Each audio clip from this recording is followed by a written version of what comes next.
할렐루야, 할렐루야. 오늘은 본문이 길어서 16절까지만 읽었습니다. 함께 오늘 말씀 가운데 살펴본 내용은 18장 30절까지 끝까지 한번 주님의 은혜로 말씀을 나눠보도록 하겠습니다. 간절히 바라기는 오늘도 살아계신 하나님의 말씀을 통해 우리 마음에 변화가 일어나기를 간절히 축복합니다. 유대인들에게 전해 내려오는 한 이야기를 소개하고 싶습니다.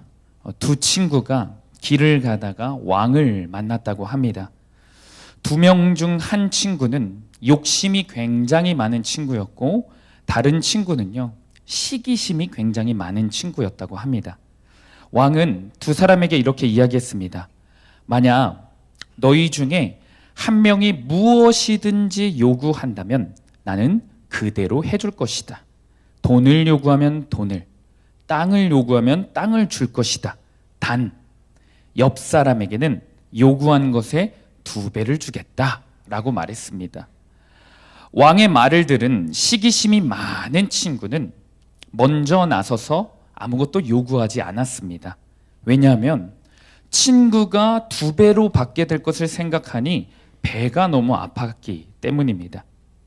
욕심 많은 친구도 마찬가지였습니다. 자신이 친구보다 더 많이 차지하고 싶은 그 욕심 때문에 가만히 있었습니다. 그래서 서로 머뭇거리며 서로의 눈치만 보고 있었습니다. 기다리던 왕이 둘 중에 한 명도 무엇인가를 요구하지 않으니까 나는 그냥 가겠다고 말했습니다. 욕심 많은 친구는 고민 끝에 결국 가만히 있었다고 합니다. 그런데 그때 시기심 많은 친구가 드디어 입을 열기 시작했습니다. 임금님, 저의 왼쪽 눈을 빼어버려 주세요. 그리고 저 친구의 양쪽 눈을 다 뽑아주세요 라고 요구했다고 합니다.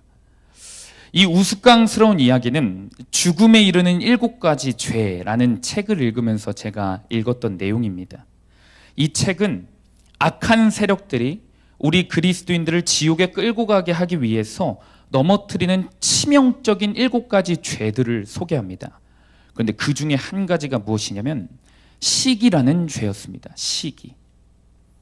제가 이 책을 읽으면서 시기라는 죄가 파괴적이고 어마무시한 죄라는 사실을 다시 한번 깨달았습니다.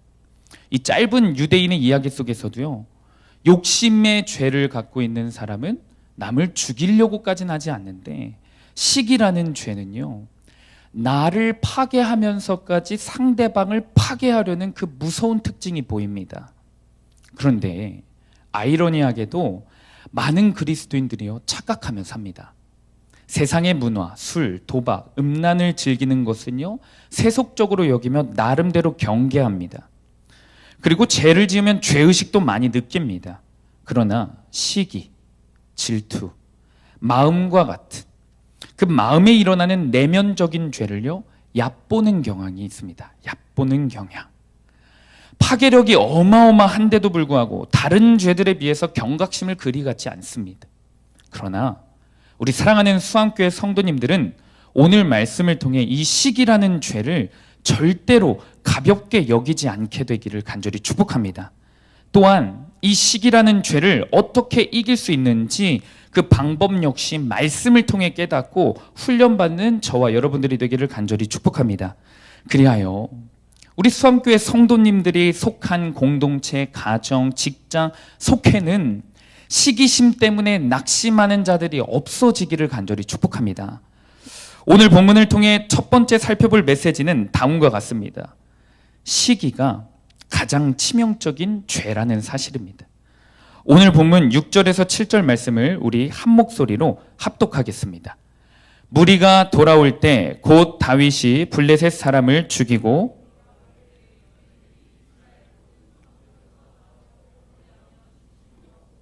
경세를 가지고 왕 사울을 환영하는데 여인들이 뛰놀며 노래하여 이르되 사울이 죽인 자는 천천히요 다윗은 만만히로다 한지라. 오늘 본문은 다윗이 골리앗에게 큰 승리를 거두고 성읍으로 돌아오는 장면으로 시작합니다. 이스라엘을 그토록 괴롭혔던 그 골리앗이 단번에 없어졌으니 백성들 가운데 얼마나 큰 기쁨과 감격이 넘쳐났겠습니까? 이스라엘의 모든 성읍의 여인들이 나와서 춤을 추고 노래하며 축제의 현장이 되었습니다. 그런데 그때 이스라엘 여인들이 이렇게 노래하기 시작합니다. 사울이 죽인 자는 천천히요, 다윗은 만만히로다. 저는 우선적으로 이 본문을 읽는데요, 오늘 이 본문 가운데 이스라엘의 영적인 수준이 참 낮다고 여겨졌습니다. 생각해보면 이 여인들의 노래가요, 그 어떤 쪽에도 유익이 되지 못하는 독사의 말과 같습니다. 사울에게는 자존심의 상처를 주고요, 다윗을 향한 시기심을 자극하는 노래입니다. 그렇다면 반대로 다윗에게는 좋은 영향의 노래일까? 아닙니다. 자기 성취에 우쭐대게 하거나 교만에 빠지게 할 수 있는 독이 든 끔찍한 노래입니다. 이스라엘 백성들이 지금 너무나도 영적으로 수준이 낮은 겁니다. 제가 예전에 사역하는 교회에서 담당했던 부서가 중고등부였습니다. 시골에 있는 교회다 보니까 청년들이 많지가 않았어요. 그래서 부서 선생님들의 나이의 연령대가 다 저희 부모님 또래였습니다. 그래서 처음에는 참 어려웠어요. 그런데 제가 한 번은 나이가 많으신 부모님 또래의 선생님에게 한 번은 가슴이 아파서 쓴소리를 한 적이 있어요. 그 이유가 무엇이었냐면요, 이 선생님은 교사 회의 시간에나 교사 보고서 가운데서나 신앙적으로 잘 성장하고 있는 아이를 칭찬할 때, 아니면 신앙적으로 좀 성장이 더딘 친구들에 대해 안타까움을 표시할 때 동일하게 사용하는 방식이 있었습니다. 그것이 무엇이었냐? 비교였어요. 비교. 칭찬할 때요, 누구는 이렇게 못하는데 이 아이는 이렇게 잘합니다 라고 말합니다. 또 반대로 그 아이에 대해 아쉬운 소리를 할 때는 누구는 이렇게 잘하는데 이 아이는 이렇게 못합니다 라고 말을 하는 겁니다. 그래서 제가 교사 회의 시간에 이 오늘 본문, 여인들의 노래가 담긴 본문을 함께 읽으면서 우리 아이들을 비교하는 말을 하지 말자고 했습니다. 이런 말들이 믿음으로 성장하고 있는 아이에게도, 믿음의 성장이 더딘 친구에게도, 그들을 바라보는 우리 선생님들에게도 유익이 되는 게 없는 것 같다라고 나눈 적이 생각이 났어요.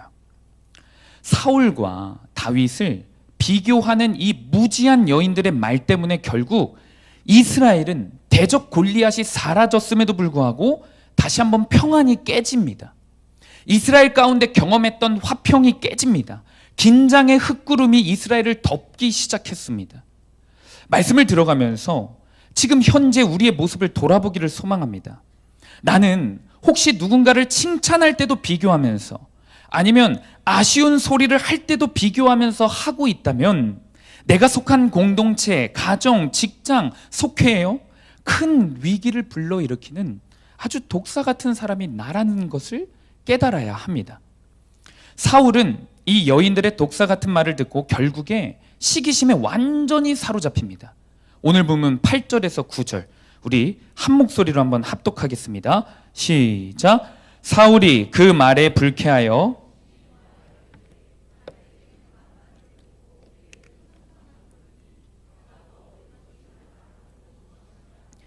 그날 후로 사울이 다윗을 주목하였더라.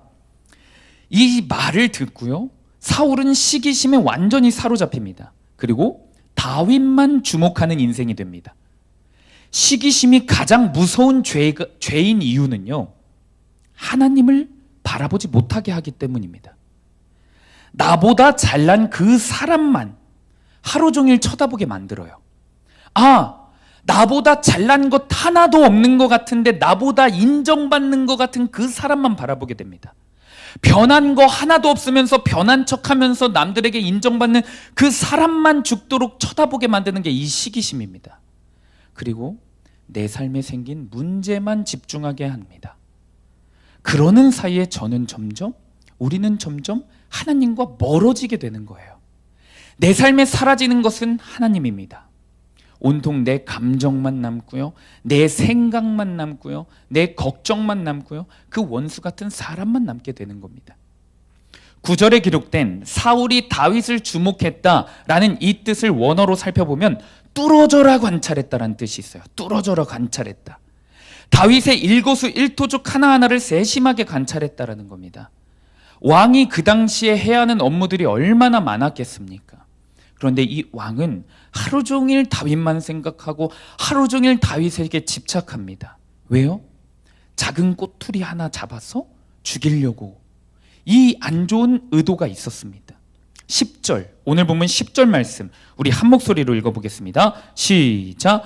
그 이튿날 하나님께서 부리시는 악령이 사울에게 힘있게 내림에 그가 집안에서 정신없이 떠들어대므로 다윗이 평일과 같이 손으로 수금을 타는데 그때에 사울의 손에 창이 있는지라. 제가 오늘 본문을 읽으면서 그리고 지금까지 사무엘상 설교를 준비하면서 계속해서 꾸준하게 느끼는 것 하나가 있습니다. 무엇이냐?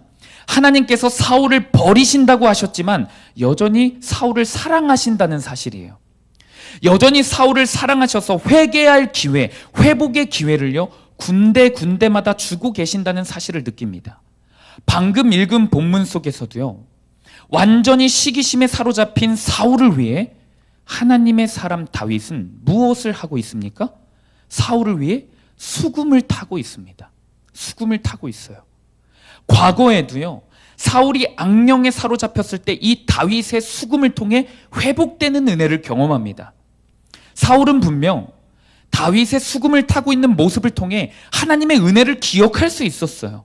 다윗이 나의 적이 아니라 하나님이 나에게 보내주신 믿음의 동역자라는 사실을 깨달을 수 있었습니다. 그러나 사울은 그 기회를 못 잡아요. 왜 그렇죠? 시기심이라는 죄가 그만큼 강력하기 때문입니다.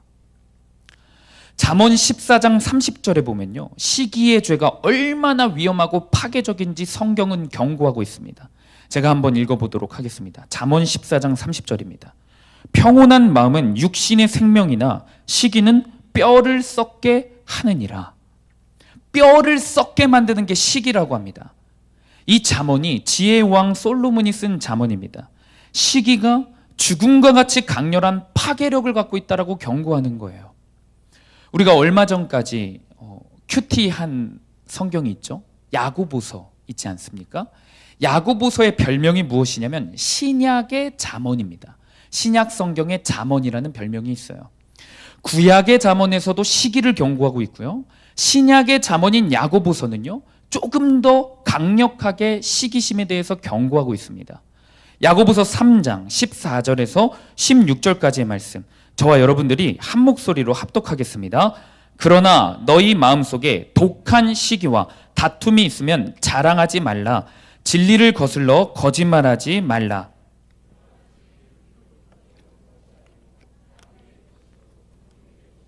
귀신의 것이니 시기와 다툼이 있는 곳에는 혼란과 모든 악한 일이 있음이라. 시기가 마귀의 것이래요. 그리고 이 시기로 인해 모든 악한 일과 혼란이 시작된다라고 경고하고 있는 겁니다. 우리들이 다른 죄악들에 비해 경각심을 안 갖고 있는 이 시기심에 대해서 성경은 너무나도 강력하게 경고하고 있는 겁니다. 오늘 본문에 사울이 급격하게 악령에게 지배되는 이유, 이성도 판단도 그 어떤 왕으로서의 품격도 지키지 못하는 원인이 이 시기심 때문입니다. 이뿐만일까요? 시기심이 얼마나 무서운 죄인지 제가 설명을 하려면 사실 밤을 새도 모자라요. 인류 최초의 살인을 저지른 가인, 그 가인 역시 동생 아벨을 시기하여 살해했습니다. 여러분, 바리새인과 서기관들 역시요, 사두개인들 역시요, 예수님을 결정적으로 죽이게 된 원인이 시기심이에요. 예수님이 공생의 사역을 하시기 이전에 자기 자신들이 취했던 영광들이 있었는데 무리들이 예수님께 열광하는 모습을 보고 예수님에 비해 자기 자신들은 소리만 요란한 깡통 같으니까 그 예수님을 시기하면서 죽이기까지 합니다. 그렇습니다. 사랑하는 여러분, 시기심은 하나님이 내게 주신 믿음의 동역자들마저도 원수로 만들어버려요. 심지어 예수님까지도 원수로 여기며 죽이게 만드는 게 이게 시기심입니다. 이 시점에서 우리의 삶을 돌아보기를 소망합니다. 우리가 살아가는 세상, 한숨이 참 많은 세상 같아요. 제가 오늘도 설교를 하러 이렇게 차를 운전하면서 왔는데 일부러 사람들을 쭉 보면서 왔어요. 사람들이요, 다 땅을 보고 걸어요. 다 땅을 보고 걷습니다. 학생들은 더 그렇습니다. 한숨이 참 많이 쉬어지는 시대입니다. 그만큼 살기 어려운 시대가 우리들의 시대이죠.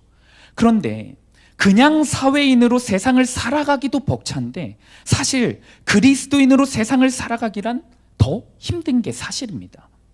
그냥 직장 생활하는 것도 힘든데 그리스도인으로 직장 생활하는 것은 더 힘듭니다. 교회를 다닌다 하면 일단 무시해요.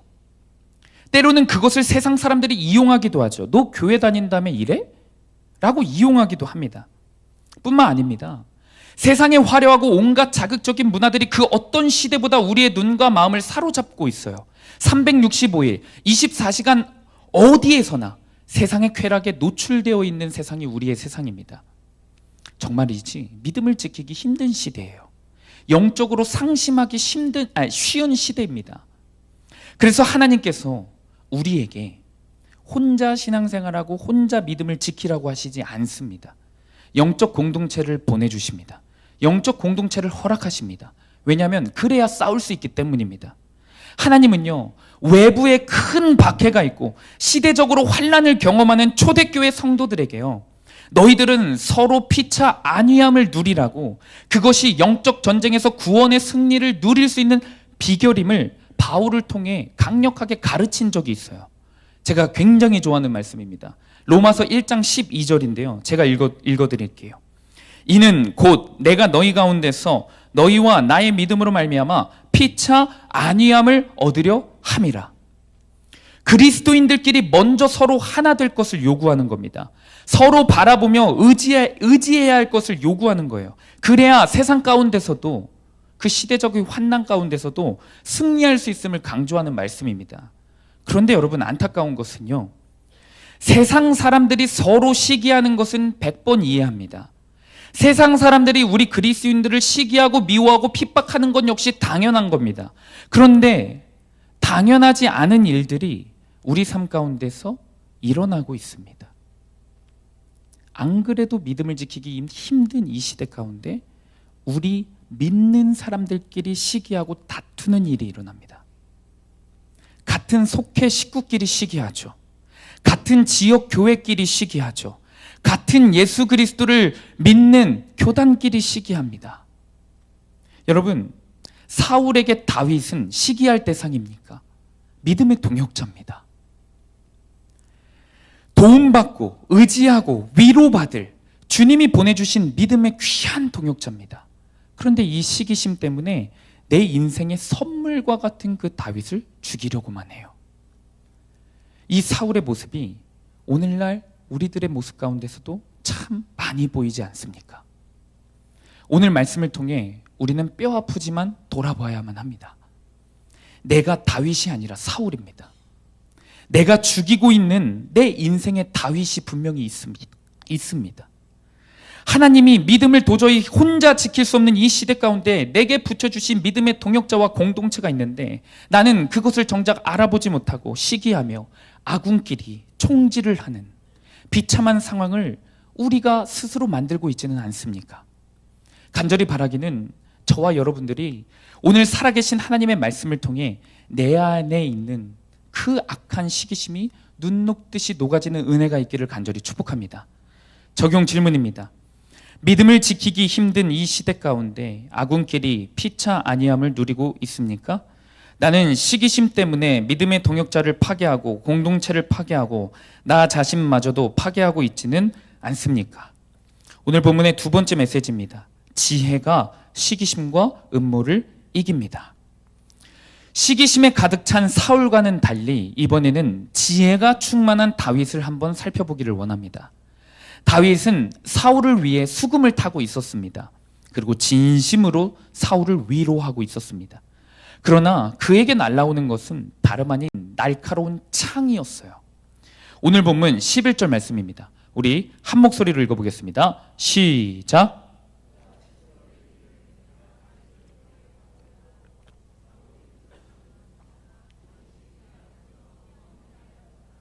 사울이 우발적으로 던진 게 아닙니다.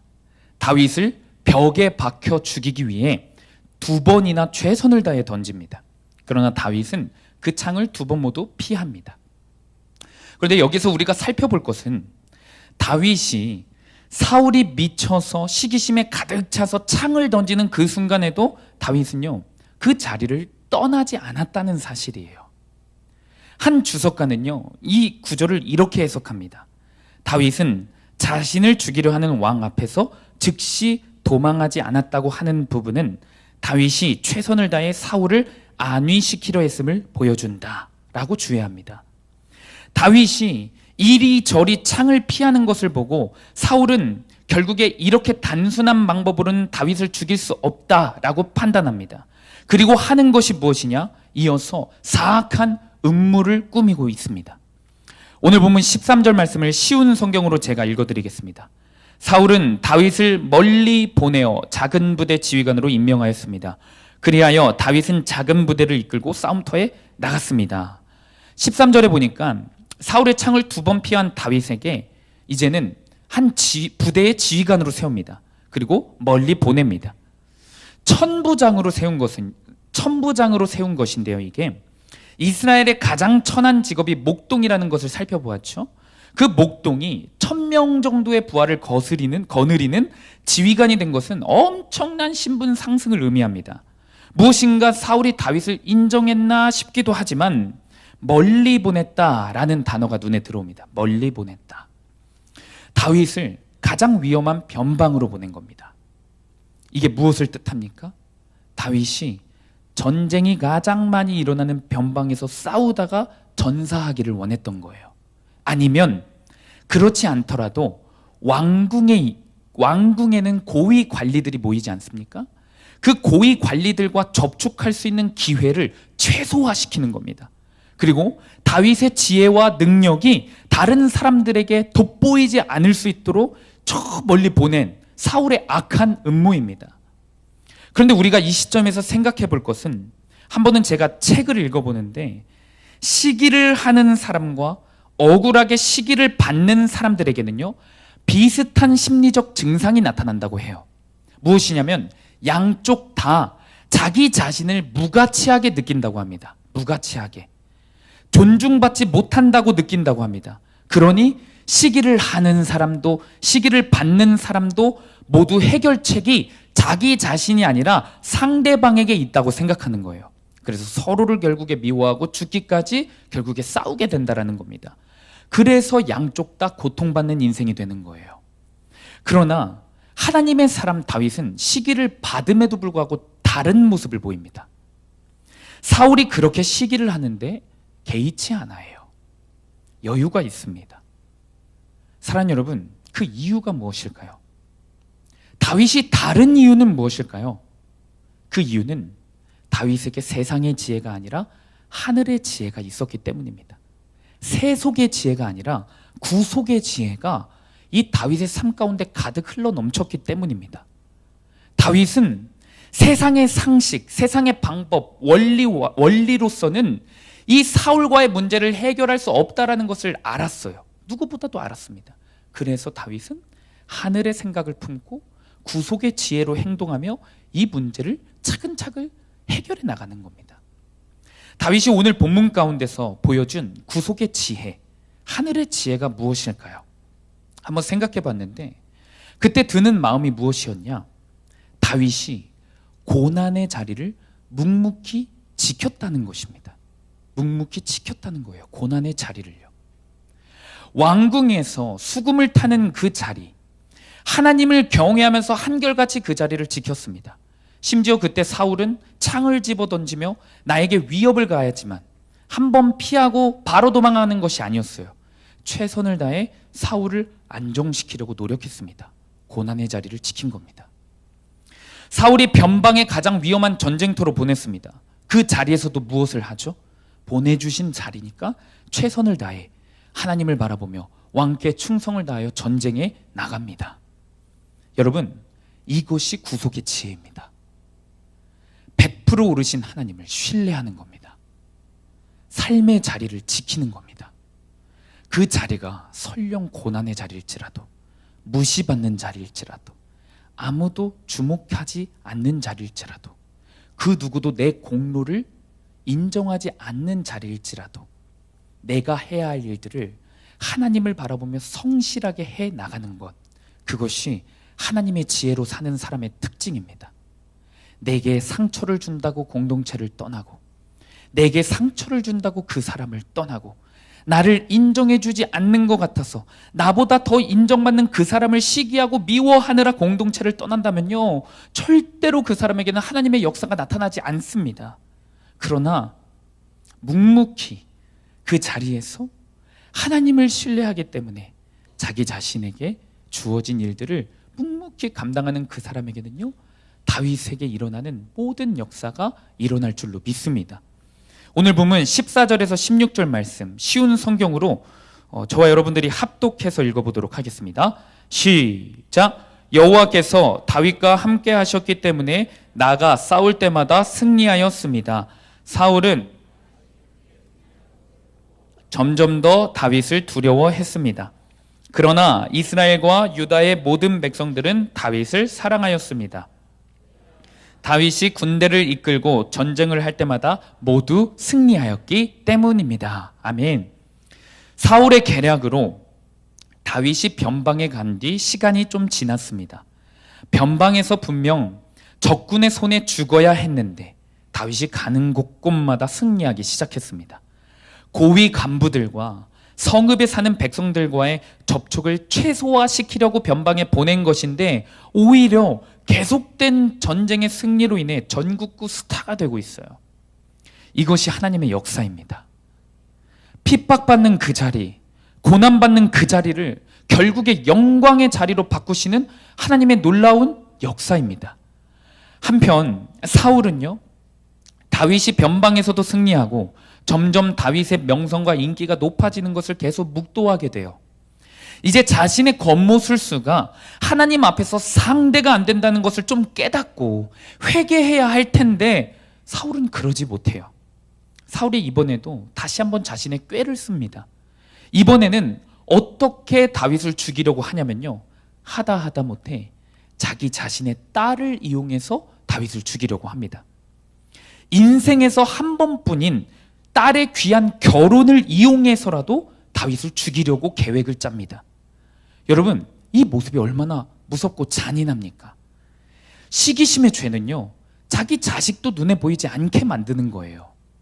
사울의 첫째 딸 이름은 메랍입니다. 그리고 둘째 딸의 이름은 미갈입니다. 처음에는 사울이 첫째 딸로 유혹합니다. 그러나 다윗이 겸손하게 거절합니다. 그리고 사울은 금세 눈을 돌려 첫째 딸을 아주 유력한 집안에 시집을 보냅니다. 그리고 자기의 왕위를 더 강하게 세우는 거죠. 사울에게 딸은요, 그저 이용수단이에요. 안타까운 인생입니다. 그런데 웬걸 사울에게 둘째 딸 미갈이 있었는데, 그 미갈이 다윗을 사랑한다는 소문이 들리기 시작하는 거예요. 그런데 그 소문을 듣고 사울이요, 아주 좋게 여깁니다. 옳거니 기회구나 라고 생각합니다. 그리고 미갈이 사랑하는 그 진심을 이용해서 다시 한번 음모를 세웁니다. 당시 신분이 낮고 미천한 집안이 신분이 높고 명성 있는 가문과 결혼을 하기 위해서는요, 상당한 집참금을 지불했어야 했습니다. 그런데 사울이 이렇게 유혹하기 시작하는 거예요. 다윗에게. 미갈이 다윗을 너무나도 좋아하는데 진짜 사위를 삼고 싶다. 그 흔한 지참금도 다 안 줘도 돼. 우리 가문은 지금 너에게 진심이야. 이런 식으로 다윗의 마음을 감동시키며 접근하는 거예요. 그런데 그 뒤에 조건절 하나가 붙습니다. 다만 지참금은 다 필요 없어. 그런데 왕의 사위가 되려면 그래도 명분은 있어야 하니까 블레셋 사람들의 포피 100개만 가지고 오면 돼 라고 합니다. 그러면 너는 충분히 왕의 사위가 될 수 있는 자격이 생기는 거야 라고 합니다. 오늘 본문 25절 쉬운 성경입니다. 제가 읽어드리겠습니다. 사울이 말했습니다. 다윗에게 이렇게 말하여라. 왕은 그렇게 많은 것을 요구하지 않습니다. 왕이 원하는 것은 블레셋 사람들의 포피 100개일 뿐이요, 단지 왕의 원수를 갚아드리면 돼요. 사울은 다윗을 블레셋 사람들 손에 죽게 만들 속셈이었습니다. 지금 현재 블레셋과의 전쟁은 잠시 쉬어가는 시점입니다. 이 상황 가운데서 갑자기 혼자 다윗이 적진에 들어가서 적군의 양피 100을 베어오라는 것은요, 적의 손에 그냥 죽으라는 의미예요. 사울은 이러한 결혼을 통해 조건을 이용하여 블레셋 손에 다시 한번 다윗이 죽기를 바랍니다. 한편 저는 이 시점에서 그렇다면 이 사울의 음모에 다윗의 반응은 어떨까 궁금했습니다. 다윗은 사울의 첫째 딸 메랍을 준다 했을 때는 거절했죠. 과연 둘째 딸 미갈을 준다 했을 때는 어떤 반응을 보일까 궁금했습니다. 결과적으로만 살펴보면 다윗은 미갈과 결혼하는 것을 승낙합니다. 지참금도 안 받는다 하고 무엇인가 진심인 것 같으니 순수한 마음으로 다윗은 승낙하는 거예요. 그리고 성경은 그때 다윗의 모습을 이렇게 표현합니다. 오늘 본문 26절에서 27절 말씀입니다. 저와 여러분들이 합독하겠습니다.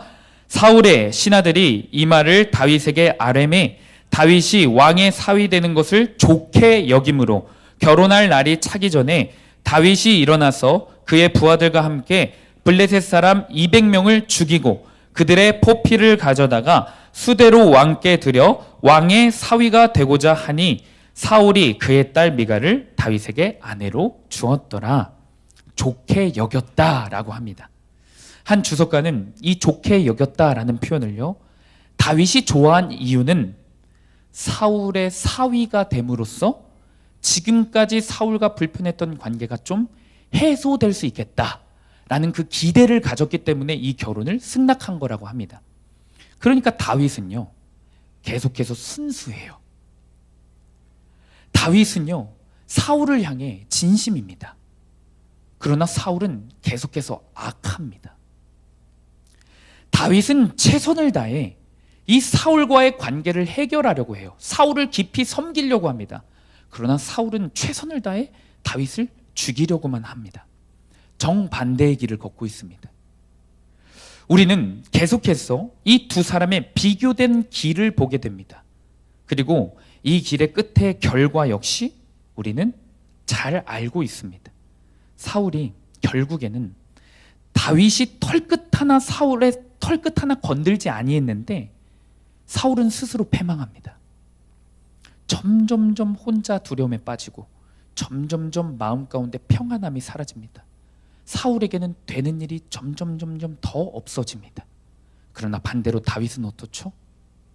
사울에게 미움을 받으면 받을수록, 고난이 오면 올수록 예민한 것이 아니라 다윗은 침착해져요. 사울에게 핍박을 받으면 받을수록 다윗은 힘을 쓰는 게 아니라 오히려 질서 앞에 더 순종합니다. 그리고 힘을 뺍니다. 그 결과 다윗이 겪는 그 고난의 자리가 영광의 자리로 계속해서 변하게 됩니다. 사울의 시기심이 크면 클수록, 사울의 꾀가 더 심해지면 심해질수록 다윗에게는요, 사랑하는 사람들이 많이 붙게 되어요. 요나단도 붙었고요, 백성들도 붙었고요, 미갈까지도 이제 다윗을 사랑하게 됩니다. 그렇습니다. 다윗은 사울의 시기를 지혜로 승리했습니다. 고난을 지혜로 승리했습니다. 오늘 본문에서만 다윗의 승리의 비결을 지혜라고 반복적으로 설명합니다. 14절에 보면요, 다윗이 그의 모든 일을 지혜롭게 행하니라. 15절에도요, 사울은 다윗이 크게 지혜롭게 행함을 보고, 30절은요, 다윗이 사울의 모든 신하보다 더 지혜롭게 행함에 이에 그의 이름이 심히 귀하게 되니라. 사랑하는 여러분, 지혜가 고난을 이깁니다. 지혜가 시기심을 이깁니다. 그런데 우리가 기억해야 할 사실이 있습니다. 다윗이 시기심을 이겨버린 이 지혜, 고난의 자리를 영광의 자리로 바꿀 수 있는 비결이었던 이 지혜는요, 세상의 지혜가 아닙니다. 세상의 방식이 아니었습니다. 누가 자기를 시기하고 창을 던지며 죽이려는 그 사람의 말에 순종하는 게 지혜라고 합니까? 어떤 사람이 그 사람을 지혜롭다고 평가합니까? 미련하다고 평가할 뿐이죠. 그런데 여러분, 지혜가 아니라 미련해 보이는 이 다윗이 결국에 승리하는 거죠. 말씀을 정리하면서 미련해 보이는 다윗의 삶을 묵상하게 되는데 계속해서 마음속에 예수님이 생각이 났어요. 예수님이 우리를 위해 십자가에서 죽으실 때 사람들이 어떤 반응이었죠? 미련하다라는 반응이었습니다. 손가락질하고요. 네가 스스로 구원할 수도 없는데 무능하게 이렇게 십자가에서 죽어가는데 어떻게 네가 하나님의 아들이냐 라고 미련하다고 욕했습니다. 그래서 성경은 이렇게 표현하죠. 십자가의 도가 멸망하는 자들에게는 미련한 것이요 구원을 받는 우리에게는 하나님의 능력이 됨이라. 다윗은 이 십자가의 도를 미련하게 여긴 게 아닌 거죠. 능력으로 여기며 살았던 겁니다. 그러니 십자가의 지혜로 산 겁니다. 사울의 시기에 맞대응하지 아니했습니다. 참고 기다리고 고난의 자리에서도 그 어려운 순종을 해나갑니다. 그리고 결국 그 십자가의 지혜가 다윗을 보호하고 다윗의 삶을 영광의 자리로 이끌게 되는 겁니다. 사랑하는 여러분, 우리가 살면서 그동안 추구해왔던 지혜는 어떤 지혜입니까? 우리가 지금 내 손에 쥐고 있는 그 지혜는 어떤 지혜입니까? 혹시 머릿속으로 계산하고 정치력을 발휘하며 결국에 내가 높아지는 사울의 계략, 그 음모를 지혜로 여기며 살아가고 있지는 않습니까? 아니면 내 감정, 내 뜻, 내 슬픔, 내 자존심은 생각하지도 아니하고 참고 기다리고 고난의 자리에서도 겸손히 질서에 순종하는 구속사의 삶을 지혜로 여기며 살아가고 있습니까? 말씀을 정리합니다. 시기심은 참 무섭습니다. 사랑하는 가족도 이용하게 만들고요. 하나님께서 이 마지막 시대에 함께 힘내어 싸우라고 붙여주신 믿음의 동역자도 죽이게 만듭니다. 결국 내 마음을 마귀에게 갖다 바치는 죄가 이 시기심이라는 죄입니다. 만약 오늘 이 밤에 이 예배의 자리에도 시기심의 마음을 품은 자가 있다면, 그 문제와 그 사람이 계속 생각나고 얄밉다면 나를 위해 십자가에서 오랫동안 참으신 십자가의 자리, 고난의 자리를 나를 위해 지켜주신 그 예수님의 사랑을 생각하기를 간절히 축복합니다.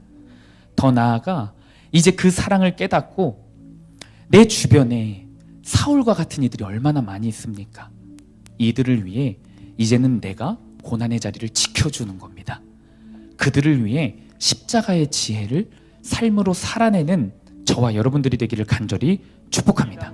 오늘 우리가 붙들고 기도할 말씀은 오늘 본문 8절 말씀입니다. 사울이 그 말에 불쾌하여 심히 노하여 이르되 다윗에게는 만만을 돌리고 내게는 천천만 돌리니 그가 더 얻을 것이 나라 말고 무엇이냐 하고 그날 후로 사울이 다윗을 주목하였더라. 주님이 우리의 인생 가운데, 우리의 가정 가운데 보내주신 귀한 다윗과 같은 이들이 있습니다. 그러나 우리는 주님이 보내주신 믿음의 지체들을 미워하고 시기했습니다. 그들을 말로 죽이고 표정으로 죽이고 행동으로 죽이고 마음으로 수도 없이 정죄하며 죽이려 했습니다. 주님, 이 시기심의 죄로 인해 내 뼈가 썩고 있습니다. 내 마음이 썩어가고 있습니다. 이 비참한 죄인을 용서하시고 다시 한번 정결한 마음과 사랑의 마음을 허락하여 주시옵소서. 내게는 사랑이 없습니다. 여전히 내 자신을 그렇게나 지키고 싶어서, 나를 드러내고 싶어서 안달이 난 죄인이오니 주님, 우리를 정결히 씻어 주시옵소서. 주님, 우리를 회복시켜 주시옵소서. 오늘 밤 회개의 영을 부어 주시옵소서. 우리 시간 이 기도 제목 붙잡고 주님 이름 한번 부르시고 통성으로 기도하며 나아갑니다. 주여, 거룩하신 주님, 우리의 마음 가운데 가득한 이 시기의 죄가 내 뼈를 썩게 만들고 내 인생을 썩게 만들고 있습니다. 주님, 우리를 불쌍히 여겨주시옵소서. 주님, 그 압독한 시기의 죄를 주님의 불로, 성령의 불로 완전히 소멸시켜지는 역사가 일어나게 하여 주시옵소서. 주님, 사랑의 입술이 되게 하여 주시옵소서. 사랑의 마음이 되게 하시옵소서. 예수님의 마음을 닮아가게 하시옵소서. 주님이 우리에게 부어주신 그 믿음의 동역자와 함께 걸어가게 하여 주시옵소서. 오 주여, 우리와 함께 하시옵소서. 주님, 우리 가운데 주님 분별의 영을 허락하여 주시옵소서. 적군을 적군으로 여기고 아군을 아군이라 여기며 우리가 함께 손잡고 걸어가는 이들에게 주님 서로 피차 아니함을 느끼며 살아가게 하시옵소서. 격려하며 살게 하시옵소서. 위로하며 살게 하시옵소서. 서로 힘을 내어주며 살게 하시옵소서. 주시옵소서. 미워하고 시기하고 죽이는 입술이 아니라 살리는 입술이 되게 하셨소서. 악독이 가득한 공동체가 아니라 삶이 아니라 주의 사랑을 전하며 믿음의 공동체와 믿음의 동역자들과 함께하는 인생이 되게 하셨소서. 오 돌아가신 성령이여, 우리의 시기심을 꺾어 주시옵소서. 오늘 이 밤에 우리의 지독한 악독한 그 시기심을 성령의 불로 태워 주시옵소서. 오 주님, 사랑이 십자가의 사랑으로 영원히 죄를 덮어 주시옵소서. 십자가의 주님, 우리가 주님이 보내주신 동역자들을 바라보지 못합니다. 주님, 세상 사람들보다 못난 자로 여길 때가 있습니다. 주님, 그 교만의 죄를 회개하게 하여 주시옵소서. 오 역사하시옵소서. 오 주님, 통치하여 주시옵소서. 우리의 마음 가운데 정결한 마음, 사랑의 마음, 희생의 마음, 동역자들과 함께하는 그 긍휼의 마음과 연합하는 마음을 허락하여 주시옵소서. 한 성령으로 연합되어지게 하옵소서. 한 성령으로 연합되어지게 하옵소서. 오 주님 아버지, 내 생명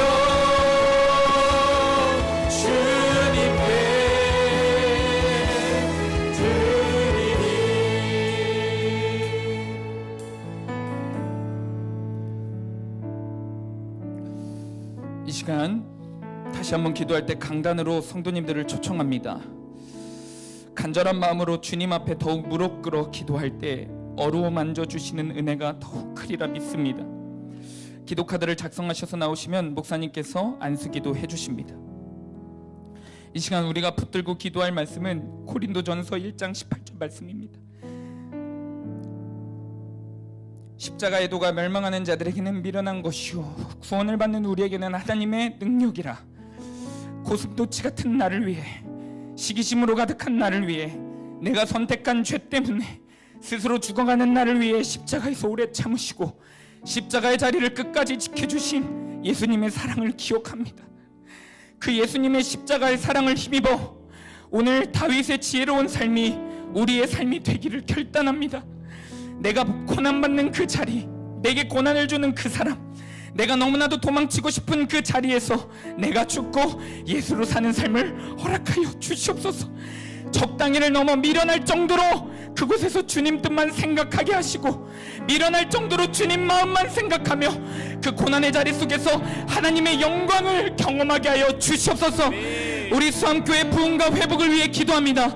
주님의 은혜로 살아난 자들이 살려내는 자들이 되게 하여 주시옵소서. 주님의 은혜로 위로받은 자들이 이제는 위로자가 되게 하여 주시옵소서.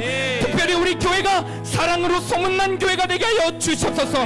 다음 세대 역시 사랑으로 자라나게 하시고 말씀과 기도의 군사들로 훈련되어지게 하여 주시옵소서. 이 시간 이 기도 제목 붙잡고 주님 이름 한 번만 부르시고 통성으로 기도하며 나갑니다. 주여,